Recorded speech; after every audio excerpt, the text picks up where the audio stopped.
Hello बच्चों, तो कैसे हैं आप लोग। वेलकम टू हसन सर की क्लास। उम्मीद करता हूँ आप लोग अच्छे होंगे। ठीक है बच्चों, आज हम लोग की नया टॉपिक शुरू करने वाला है जिसका नाम है अलजेब्रिक एक्सप्रेशन। ठीक है, हिंदी में इसको बीजगणित बोलते हैं और इसे शॉर्ट फॉर्म में हम लोग अलजेब्रा बोलते हैं, है ना। तो अक्सर बच्चों को अलजेब्रा बहुत भारी लगता है, तो अलजेब्रा में डरने की बात नहीं है, क्योंकि अलजेब्रा ऐसा चीज है जो आपको ये यूज होगा आपको क्लास 6, है ना, क्लास 6 से शुरू होता है, 7 में पढ़ना है, 8 में पढ़ना है, 9 में पढ़ना है और साथ में 10th में ही पढ़ना है। तो इस पूरे क्लास में हम लोग को क्या पढ़ना होता है, अलजेब्रा पढ़ना होता है। तो मैं बेसिक से समझाऊंगा, पहले अलजेब्रिक एक्सप्रेशन, उसके बाद लीनियर इक्वेशन पढ़ेंगे हम लोग, तो वहाँ पर हम लोग पूरा फंडा क्लियर हो जाएगा। ठीक है, तो चलिए हम लोग आज बेसिक क्लास रख रहे हैं, बेसिक क्लास हम लोग देखेंगे अलजेब्रा का। ठीक है बच्चों, तो अब चलिए यहाँ देखिएगा। जैसे मान लो यहाँ पर कुछ चीज़ हमें पता चलना है, जैसे मान लो कुछ रूल सब पता होना चाहिए आपको। ठीक है, रूल्स पता होना चाहिए किसके लिए, आपको ऐड के लिए, ठीक है ना, या फिर सब्ट्रैक्ट के लिए। ऐड और सब्ट्रैक्ट दोनों लिखो, add and subtract. Add and subtract के लिए कुछ रूल होना चाहिए। रूल क्या होना चाहिए, जैसे मान लो कि तुम्हारा अगर इससे पहले एक चीज समझ लीजिए आप लोग। जैसे मान लो ये 4x² है ना, प्लस में 3x है और प्लस का 4 हो गया। तो पहले किसको बोलते क्या, पहले आपको ये समझना होगा, फिर हम लोग ऐड और सब्ट्रैक्ट में चलेंगे। तो एक बात आप याद रखिएगा, ये जो नंबर अकेला है, ये जो नंबर अकेला है, इसको हम लोग बोलते हैं कांस्टेंट। कांस्टेंट एक नंबर है ना। यहाँ पे आपको 4, 5, 6, 10, 11 माइनस प्लस कुछ भी हो सकता है। अगर साइन में प्लस है तो वो +4 हो जाएगा कांस्टेंट, माइनस होगा तो माइनस हो जाएगा। तो इसे हम लोग कांस्टेंट बोलते हैं। ठीक है, और ये जो आपका x है, ये जो x है, जो भी अल्फाबेट रहेगा, x, y, z, s, p, q, r कुछ भी हो सकता है, उसे हम लोग बोलते हैं वेरिएबल। ठीक है बच्चों, इसको वेरिएबल बोलते हैं। अब वेरिएबल को हिंदी में चर कहा जाता है। ठीक है ना, याद रखना, बिहार बोर्ड को समझ में आएगा, चर कहते हैं आपको। ठीक है, अब इसको हम लोग कांस्टेंट है, इसको स्थिरांक भी कहते हैं हम लोग, है ना। ठीक है, तो ये वेरिएबल कहलाता है। अब वेरिएबल क्यों कहते हैं, इसलिए वेरिएबल कहते हैं बच्चों क्योंकि x का कोई फिक्स वैल्यू नहीं होता है। कभी आपका 1, कभी 2, कभी 0, कभी माइनस, कुछ भी आंसर आ सकता है। तो इसलिए x का कोई फिक्स वैल्यू नहीं, इसलिए हम उसको वेरिएबल कहते हैं। अब देखो, ये जो 3 और 4 है, ये भी तो है ना, ये भी तो है। अब आप ये देखो, ये 4 और 3, ये भी तो नंबर है, क्या ये कांस्टेंट है? ये कांस्टेंट नहीं कहलाएगा, इसे हम लोग बोलते हैं कोएफिशिएंट कहते हैं, है ना बच्चों। इसे हम लोग कहते हैं कोएफिशिएंट, जिसको हिंदी में कहते हैं गुणांक। अब कोएफिशिएंट का मतलब क्या हुआ, कोएफिशिएंट कहते हैं वो नंबर जो वेरिएबल के साथ हो, उसको हम लोग क्या बोलते हैं, कोएफिशिएंट कहते हैं। ठीक है, अब मान लो कि अगर अब मैं आपको क्वेश्चन दूं कि आपको कहना है, बताना है, फाइंड कोएफिशिएंट ऑफ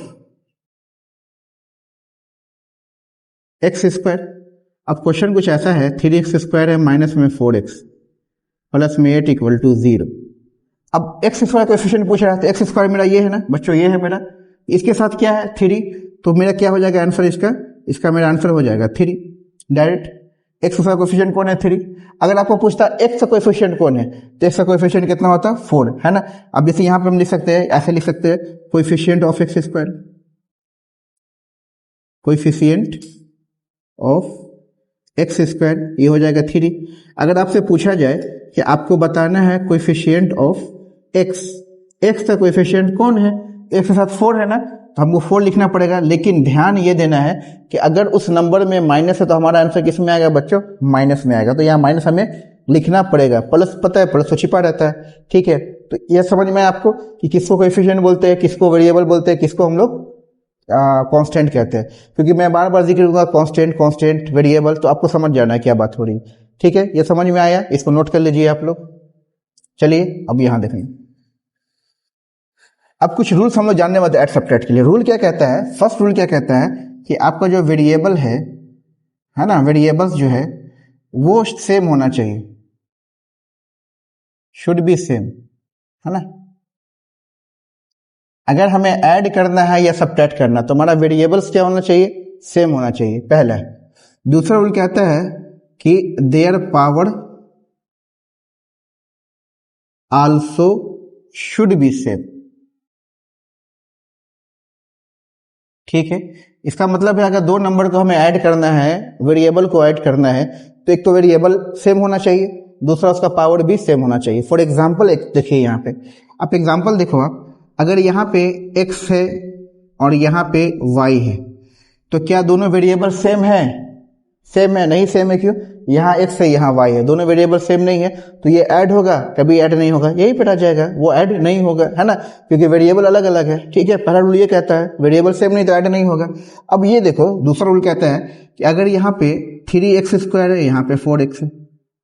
अब रूल फर्स्ट कह रहा है कि वेरिएबल सेम होना चाहिए, दोनों तरफ x है, तभी क्या हम ऐड कर सकते हैं। तो अब रूल 2 देखना है, दोनों सेटिस्फाइड करना चाहिए। रूल 2 कहता है अगर वेरिएबल सेम है तो उसका पावर भी सेम होना चाहिए। इस पे 2 है कि यहाँ पे 2 है, पावर 2 है नहीं है ना, इसका मतलब ये भी ऐड नहीं होगा, इसको यहीं पे छोड़ देंगे हम लोग। तो ऐड कब होगा, अब बात है कि ऐड कब होगा। ठीक है, तो देखो ऐड कब होगा, अगर आपका 3x है प्लस में 4x है, ठीक है, इसे हमको ऐड करना है। तो अब देखो यहाँ भी x यहाँ भी x, ठीक है, दोनों का पावर भी क्या है 1, कुछ नहीं तो 1 छुपा रहता पावर में, पावर भी सेम है। तो अब ये मेरा कितना हो जाएगा x, अब ये x कितनी बार है 4 और प्लस 3 7 बार है, तो ये हमारा कितना हो जाएगा 7x हो जाएगा। ठीक है, अब मान लो ये क्वेश्चन आपका ऐसे रहा, अगर 6x है माइनस का 5x है, अब यहाँ माइनस, क्योंकि ये रूल प्लस पे भी लगता है और माइनस पे भी लगता है। तो अब देखो 6 में 5 जा रहा है तो 1 ही x बचेगा ना, 1x बचेगा। अब ये आप 1 लिख भी सकते हो, नहीं भी लिख सकते हो, 1 आपका छिपा रहता है, 1 आप नहीं भी लिख सकते हो, तो ये मेरा आंसर हो जाएगा।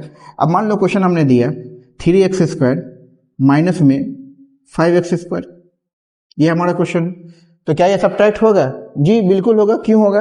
क्योंकि यहाँ x अगर है वेरिएबल सेम है तो उसका पावर भी सेम है, तो इसको हम क्या करते हैं ऐड या सब्ट्रैक्ट कर सकते हैं। तो अब हमें यहाँ पे क्या करना है, दोनों में बड़ा कौन है ना, बड़ा 5 है, 5 में 3 घटाओ कितना बचेगा 2 बचेगा। अब बड़े में माइनस है या प्लस है ना, तो याद रखना है अगर हम सब्ट्रैक्ट कर रहे हैं, अगर हम लोगों को सब्ट्रैक्ट करना है तो 2 नंबर में जो नंबर बड़ा है उसमें कौन सा साइन है वही साइन हम लोग लेते हैं। तो बड़ा वाले माइनस है तो आंसर किस में आएगा, माइनस में आएगा, क्योंकि बड़ा माइनस है। अभी आपने 3 देने के बाद भी 2 बच रहा है तो यहाँ माइनस में आंसर आएगा। ठीक है, आई होप समझ में आ रहा होगा। अगर मान लो कि एक क्वेश्चन अगर ऐसा आ गया -3x माइनस का 5x, दोनों बच्चों माइनस में है ना, दोनों को ऐड कर दो, कितना हो जाएगा माइनस का 8x हो जाएगा। जो हमने इंटीजर में पढ़ा है कि माइनस का माइनस हम लोग क्या करते हैं ऐड कर देते हैं। ठीक है, समझ आई बात, इसको उतार लीजिए। अब थोड़ा आगे चलते हैं हम लोग, चलिए। तो बस अलजेब्रा में रूल्स क्या याद रखना है कि पहला रूल आपको ये है कि आपका वेरिएबल सेम होना चाहिए, उसका पावर भी सेम होना चाहिए, है ना। अगर अब क्वेश्चन अगर आपको ऐसा आ जाता है, अगर इस तरह का क्वेश्चन आ गया, जैसे आपका 3x² है माइनस का 4x है प्लस का 8 है, यहाँ कॉमा दे दिए, 2x² है प्लस में 6x है माइनस में 2, इसको बोला है ऐड करने के लिए, है ना। इसे क्या बोला, अब आपको क्या करना है, यहाँ पे इसको ऐड करना है। ठीक है, ऐड करना है, तो क्या करेंगे, तो आपको करना क्या है, पहला काम क्या करना है आपको, ये तो आपने लिख दिया, इस कॉमा मतलब होता है प्लस, कॉमा मतलब प्लस, ये आपका हो जाएगा 2x² प्लस 6x माइनस का 2।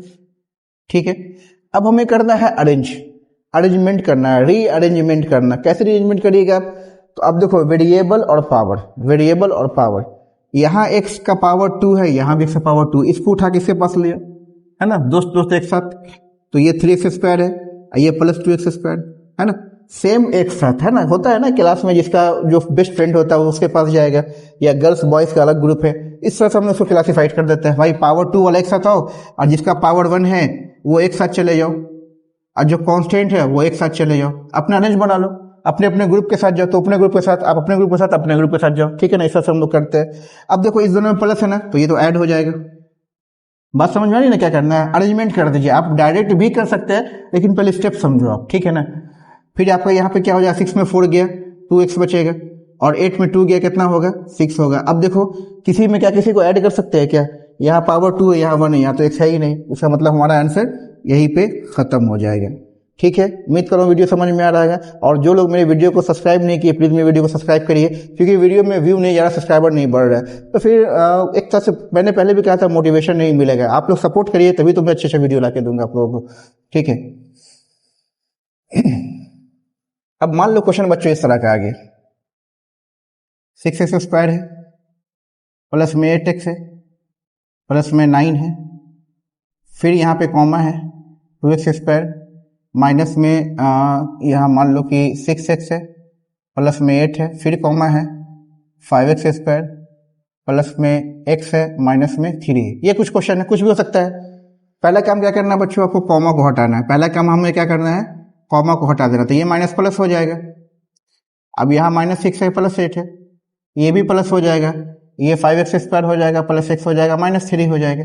फिर रीअरेंजमेंट क्या करेंगे, सेम एक साथ। अब यहाँ x² है, यहाँ जो है, और ये एक साथ लियो, सब प्लस ही में है ना, प्लस माइनस पर ध्यान देना है। अब ये देखो 8x वाला 8x है, और यहाँ माइनस का 6x है, यहाँ प्लस का x है, एक साथ लिया। अब ये देखो 9 वाला 9 है, 8 है और माइनस का 3 है। कई बच्चों अरेंज में एक चीज ध्यान देना, प्लस को एक साथ लिखिएगा और माइनस को अलग, क्योंकि इंटीजर कहता है कि हम प्लस को प्लस में ऐड करते हैं, माइनस को माइनस में ऐड करते हैं। तो इससे पहले अरेंजमेंट में आप प्लस एक साथ लिखो, माइनस को अलग कर दो, प्लस एक साथ माइनस अलग, माइनस है तो माइनस एक साथ करना, जैसे क्वेश्चन वो भी मैं करूंगा। तो अब देखो ये कितना हो जाएगा, 5 2 7 7 6 13 x²। यहाँ 8 9 में से 6 दिया, कितना बचेगा बच्चों, 3x बचे। अब यहाँ देखो 9 8 17 में 3 किया, कितना होगा आपको, कितना होगा 14। तो ये मेरा हो जाए फाइनली आंसर। क्या किया, प्लस को प्लस में ऐड कर दो, 8 1 9 में 6 गया, 3 बचा।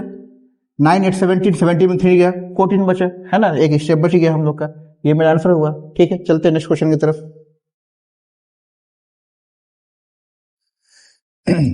अब मान लो क्वेश्चन आपके पास है -6x³ plus 2x² -6x plus 8, comma है,